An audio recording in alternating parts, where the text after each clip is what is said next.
If your lifts feel off, it could be a bar path issue. In today's video, I'll be breaking down the bar paths that the best weightlifters on the planet use, which ones are the most common, and how understanding yours can improve your technique and set PRs. So get ready to take some notes from this live lecture at our 2025 summer camp. Okay, today we're going to be talking about bar path. So this is something maybe you've been introduced to. You've seen one of those charts where somebody draws a line that the bar goes through. Kind of has like a little S curve about it. But what does that mean? How do we interpret that? What's good? What is something you'd look for that would be good in a bar path like that? So we're going to talk about all that, everything that goes into that. First off, here's some research that was done on this. This was at the 2015 World Championships and 2017 Pan American Championships. They identified 4 major bar paths. So these are the 4 most prevalent ones used by these international level lifters, these really high level lifters. So type 1 was the most common, type 2 was the second most common, type 3 third, and type 4 was the least common major bar path one that they identified. Of course, many people's bar paths look different than this, but these are the main kind of models that are used at the high level. So we see we can kind of look at these a little closer. Which one is best, right? Just because this one's most common, does that mean it's best? Actually, they found that there was not really a correlation between people that earned medals and people that used a specific bar path. So what does that tell us? Probably that strength is really important. Strength is the foundation of any weightlifting movement, and you see guys like Carlos Nassar that are crazy strong. Maybe they do some weird stuff like jumping forward and they're clean. That I'll tell you, if you jump forward, your bar path doesn't look pretty like that one does, right? Like type 1. But who's he? Olympic champion, world record holder, right?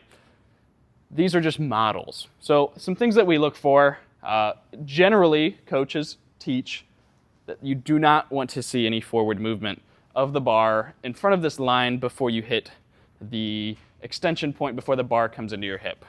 Really important as well, something that I try and teach my athletes, is that we want to see the bar come back into the hip. Quick interruption to the video to tell you about my newest project. My competition team is perfect for weightlifters who want to take their progress to the next level, competing at meets like the Arnold, the Virus Series 2, and of course, the USA Weightlifting National Championship. You'll get proven programming designed to help you hit PRs, daily technique and video feedback from me, as well as a team of other athletes helping motivate you to reach your similar goals. Our first cycle starts on September 15th, so click the link in the description or scan the QR code for more info now.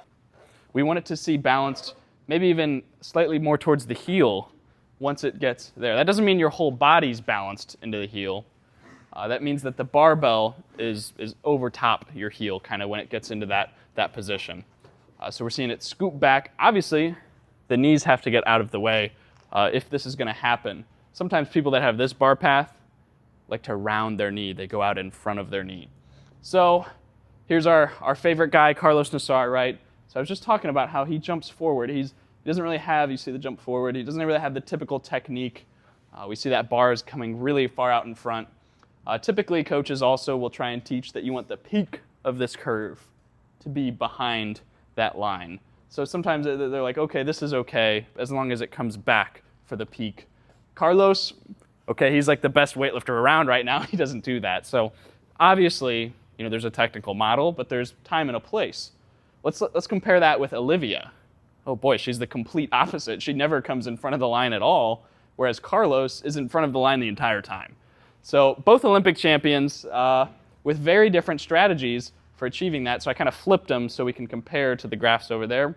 Olivia, in my opinion, she's a pretty clear type 2 right there. So she's a really clear type 2. She stays behind that line the entire time, even in her transition.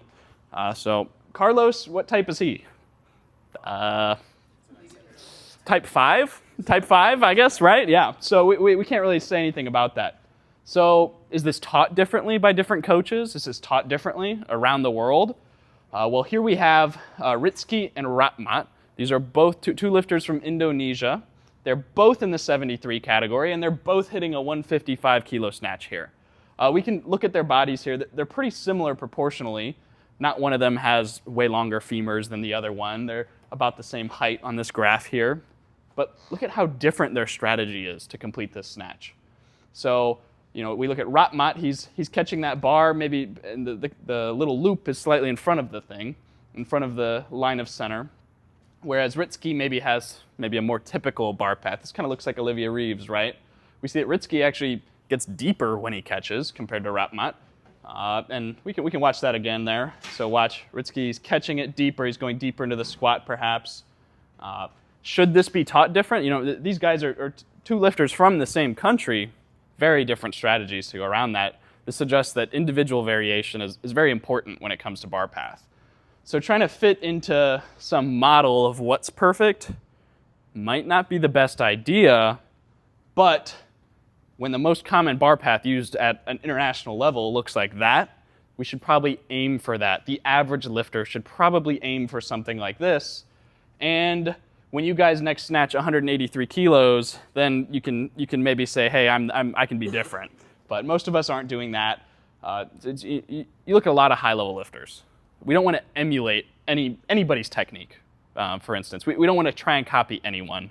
But there is a technical model which is up for debate. There's different parts of technique that coaches might agree or disagree on. But there's a pretty well-accepted technical model among different countries, although you see the different strategies, right? So here's some other lifters, some of our favorite American lifters, Matty Rogers, Hampton Morris.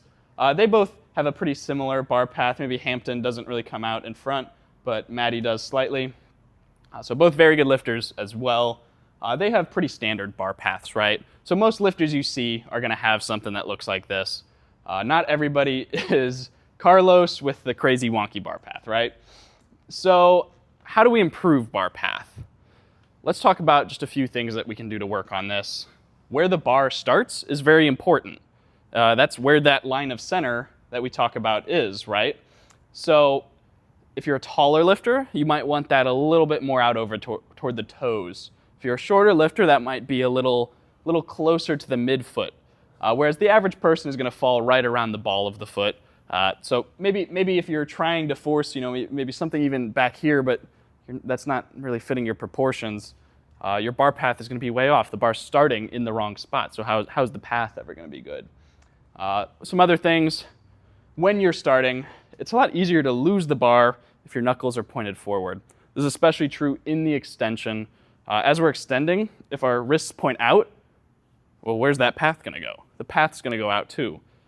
You almost want a little bit of a curve in there to keep that bar close, tucked in near you. And this starts off the floor, so you want those knuckles down instead of pointed out like that. So let's talk about starting position a little bit more, right? As this is the easiest way you can tackle that bar path. So here we see different lifters who are proportioned differently and how their start positions look different. So over here we would have the shortest limbed lifter. And over here we have the longest limbed lifter, right? So some people have longer arms and longer legs and a shorter torso. That would be like this guy over here. We see that his hips are set up a lot higher. Whereas if you're this really, kind of stocky built person, right, you might have those hips lower relative to that. But what's the same about all of this? So when you look at your bar path from the side, what looks the same? The bar is starting slightly behind the shoulder joint. So we see that their shoulders are over top of the bar. They're over the bar, in front of the bar slightly. Some might be a little more so than others, like this lifter here. He might be a little farther over, but in general, that's a good rule of thumb. If you can get your entire shoulder joint to look like it's just slightly in front of the bar, I think of armpits. Think of getting my armpits over top the bar, not just my shoulders. So other than that, guys, there's an app you can download that's free that'll create a bar path if you take a video from the side. If you guys wanted to download that, you can. I use that with some of my athletes that I coach.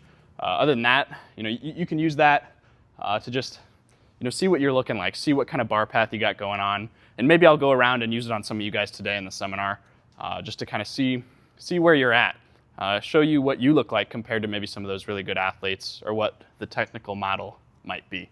So other than that, does anybody have any questions? If you found this video helpful, then make sure to check out this video here, or this episode of the Last Set, Best Set podcast.